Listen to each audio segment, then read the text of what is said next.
Main రోడ్లో ఉన్నటువంటి college బాలికల వసతి గృహం నిర్మాణానికి పీఎం అజయ్ పథకం కింద 3 కోట్లతో ప్రతిపాదన కేంద్ర ప్రభుత్వ స్థాయిలో పరిశీలన అధ్యక్ష. ఈ బిల్డింగ్ ప్రస్తుతం 76,400 రూపాయలు ప్రతి నెలకి అద్దెల రూపంలో చెల్లిస్తాం అధ్యక్ష.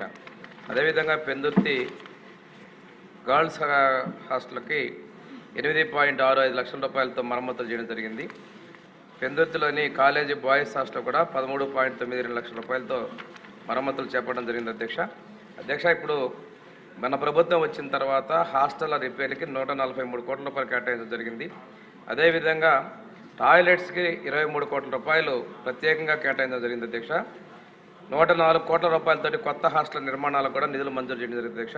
హాస్టల్లో ఫైన్ క్వాలిటీ రైస్ ఇవ్వడం జరుగుతుంది అధ్యక్ష. అదేవిధంగా వంట వాళ్ళకు కూడా టాటా ట్రస్ట్ ద్వారా ట్రైనింగ్ ఇస్తున్నాం అధ్యక్ష. ముఖ్యమంత్రి గారి సూచన మేరకు ఈ సంవత్సరం కుక్స్ కూడా ట్రైనింగ్ ఇస్తుంది జరుగుతుంది అధ్యక్ష. మన ప్రభుత్వం వచ్చిన తర్వాత వసతి గృహాల్లో అదేవిధంగా రెసిడెన్స్ స్కూల్లో విప్లవాత్మకమైన మార్పులు తీసుకురావడం జరిగిందని మీకు తెలియజేస్తాను అధ్యక్ష. ఓకే అండి. నెక్స్ట్ క్వశ్చన్ అండి 985 ఎడ్యుకేషన్ మినిస్టర్ గారు.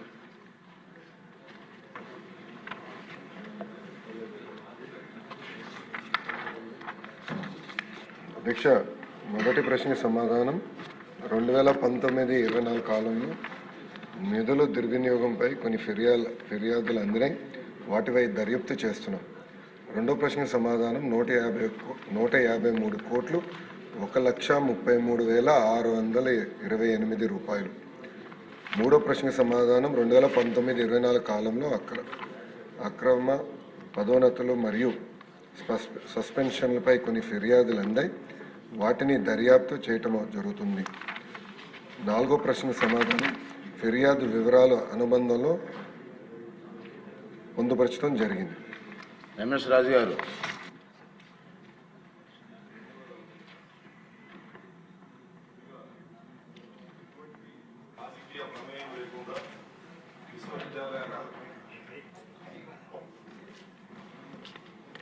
ధన్యవాదాలు అధ్యక్ష.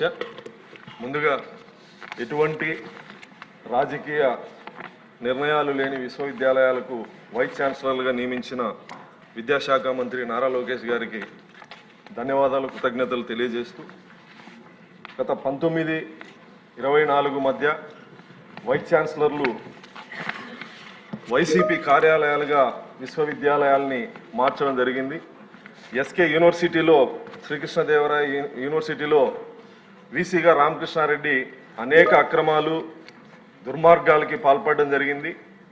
ఎవరైనా ప్రశ్నిస్తే మా పులివెందల శాసనసభ్యుడు, అంటే ఆయన రామకృష్ణారెడ్డి గారిది పులివెందల అధ్యక్ష, మా ఎమ్మెల్యే ముఖ్యమంత్రి నన్ను ఎవరేం చేస్తారని చెప్పి ప్రశ్నించిన వాళ్ళని బెదిరించడం జరిగింది.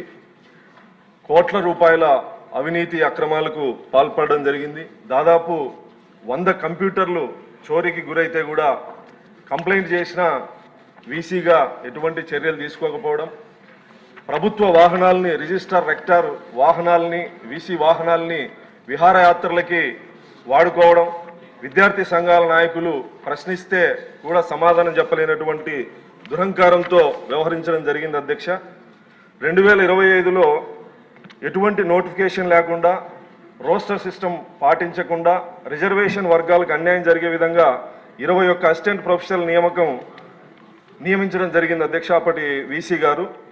2008లో కుష్మకుమార్ అని వీసీ కరుణాకర్ రెడ్డి గారి బంధువు, ఆమె వచ్చి వాటిని రాటిఫై చేయడం జరిగింది. అప్పటి ప్రభుత్వం ఇది నిబంధనలకు విరుద్ధంగా జరిగిందని చెప్పేసి వీసీగా ఆమెని సస్పెండ్ చేయడం జరిగింది అధ్యక్ష.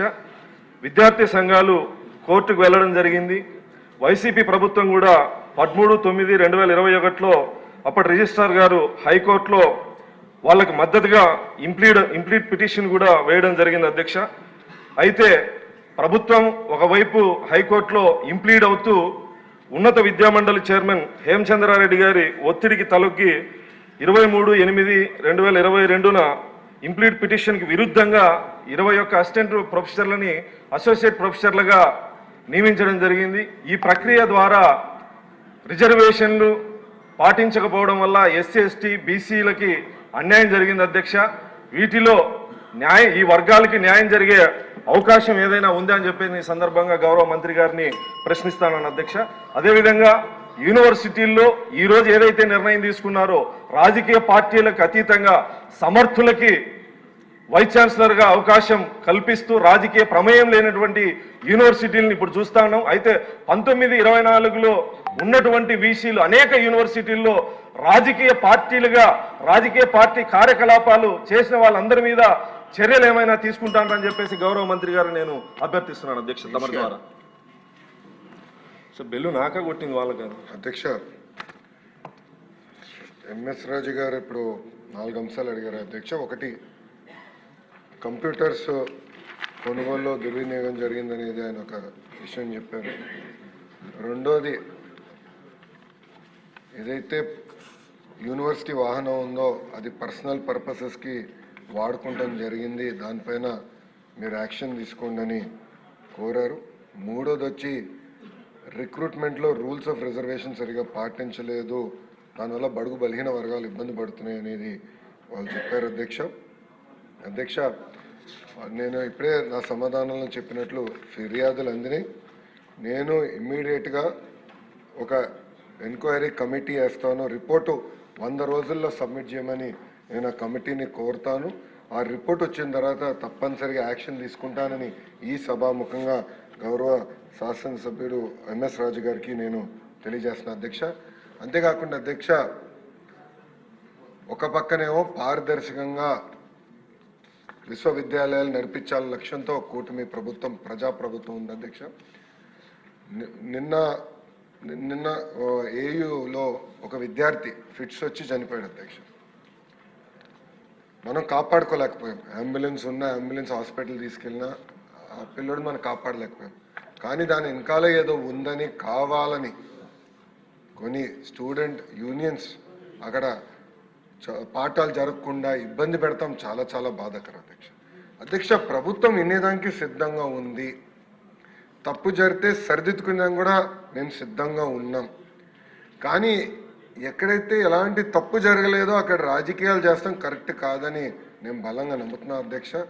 అందుకే ఇప్పుడు విద్యార్థి సంఘాలు కానివ్వండి, వాళ్ళ నాయకులను కూడా కోరేది మొత్తం ఉన్నత విద్య కానివ్వండి, మనం అందరం కలిసికట్టుగా బలోపేతం చేయాలి, మెరుగుపరచుకోవాల్సిన అవసరం మనందరిపైన ఉంది.